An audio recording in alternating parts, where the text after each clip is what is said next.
বিশ্বনবী একবার সাইয়েদনা আনাস রাদিয়াল্লাহু তাআলা আনহুকে একটা ছোট্ট জিনিস আনতে পাঠালেন।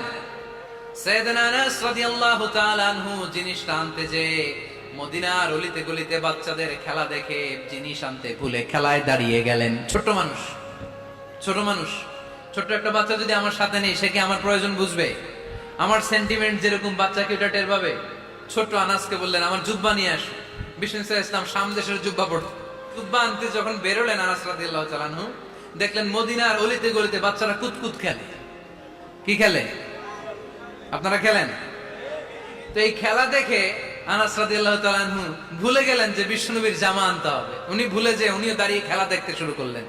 এখন ঘন্টার পর ঘন্টা যায়, আনাসও আসে না, জামাও আসে না। বিশ্বনবী ভাবলেন, হায় রে, আনাস মনে হয় ভুলে গিয়েছে, কি আর করা যাই, নিজের জামা নিজেই নিয়ে আসি। বিশ্বনবী বের হলেন জামা আনতে। বের হয়েই দেখে মদিনার গলিতে বাচ্চারা খেলতেছে, ওইদিকে আনাস রাদিয়াল্লাহু আনহু দাঁড়ানো। বিষ্ণু ইসলাম কিছু বললেন না, যে উনিও আনাস রাদিয়াল্লাহু তাআলা আনহুর পাশে দাঁড়িয়ে খেলা দেখতে আরম্ভ করলেন। সুবহানাল্লাহ পড়বেন না? সাইয়েদনা আনাস খেলা দেখতে হঠাৎ বিশ্বনবীর দিকে চোখ পড়ে গেছে। বিশ্বনবীর চোখের দিকে যখন সাইয়েদনা আনাস রাদিয়াল্লাহু তাআলা আনহুর চোখ পড়ে গেছে, সাইয়েদনা আনাস বলে, আমার কলিজাটা এখান থেকে এই দিকে চলে আসছে ভয়ে। কিসে? উনি বললেন, আমার গলা শুকিয়ে যেতে আরম্ভ করলো, কাঁপতে লাগলাম। হায় হায়, এখন আমার মনে পড়ছে বিশ্বনবীর জামা আনতে পাঠাইছিল, ভুলে গেছে খেলার আবেশে পড়ে। উনি বললেন, বিশ্বনবী আমারে ধমক দেন নাই, আমার গায়ে হাত তোলেন নাই, জামা আনতে পাঠাইছি, এখানে খেলা দেখতেছো এটাও বলেন নাই, বিরক্তিও প্রকাশ করেন নাই। বিশ্বনবী শুধু একটা হাসি দিয়েছেন, স্মাইল। কি দিয়েছেন? একটা মুচকি হাসি দিয়েছেন। কি হাসি? সাইয়েদনা আনাস বলে, ওই যে ওই দিনের বিশ্বনবীর মুচকি হাসির শাসন মরার আগের দিন পর্যন্ত আমি আনাসকে সোজা রাস্তায় রেখেছি, আর ডানে বায়ে নেয় নাই। শাসন করতে জানলে লাঠি লাগে না, শাসন করতে জানলে ধমক লাগে না, শাসন করতে জানলে পিট্টি দেয়া লাগে না। মুচকি হাসি দিয়েও শাসন করা যায় কি যায় না? সাইয়েদনা আনাস বললেন, কোনোদিন মারে নাই, কোনোদিন ধমক দেয় নাই, সব সময় আমাকে আদর করেছে। চিল্লায় পড়েন সুবহানাল্লাহ। কতটুকু খেদমত আর করতে পারবে? বিশ্বনবীর মেসওয়াকটা এনে দেয়, সুবহানাল্লাহ পড়েন। বিশ্বনবীর আতরের শিশিটা এনে দেয়, বিশ্বনবীর জাইতুনের তেলের বোতলটা আগিয়ে দেয়। সাইয়েদনা আনাস বলেন, আমি 1 বছর নয়, 2 বছর নয়, 5 বছর নয়, 7 বছর নয়, 10 বছর বিশ্বনবীর খেদমত করেছি। ফামা দরাবানি, 10 বছরে একদিনও তিনি আমারে মারে নাই। সুবহানাল্লাহ।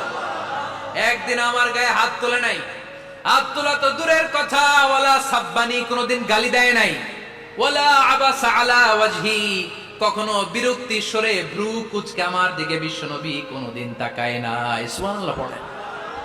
কোনদিন আমার গায়ে হাত তোলে নাই। আরে হাত তোলা তো দূরের কথা, আমাকে ধমকি পর্যন্ত দেয় নাই।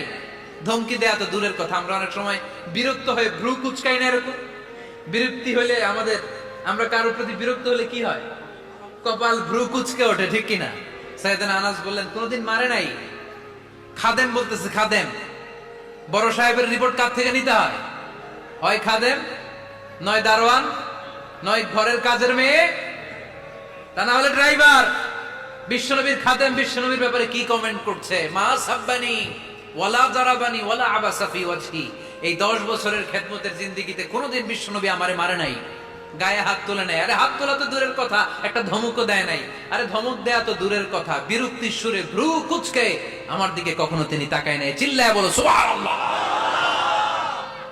আর আজকে মানবাধিকারের কর্মী কি সুন্দর কথা বলে, উইমেন রাইটস এর কথা বলে, শিশু শ্রম নিয়ে কথা বলে, আর বাড়িতে কাজের মেয়ের গায়ের মধ্যে খুন্তি, গরম খুন্তি পিঠের মধ্যে লাগিয়ে পিঠ ঝলসিয়ে দেয়। এরকম আছে না নাই?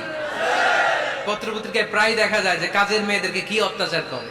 খুন্তি গরম করে করে চামড়ার মধ্যে লাগিয়ে স্কিন ঝলসে ফেলেছে, গ্রিলের মধ্যে বেঁধে রেখেছে, সময় মতো খাবার দেয় নাই, পিটিয়ে মাথার চুল কামিয়ে মাথা নেড়া করে দিয়েছে। এরকম আছে না নাই?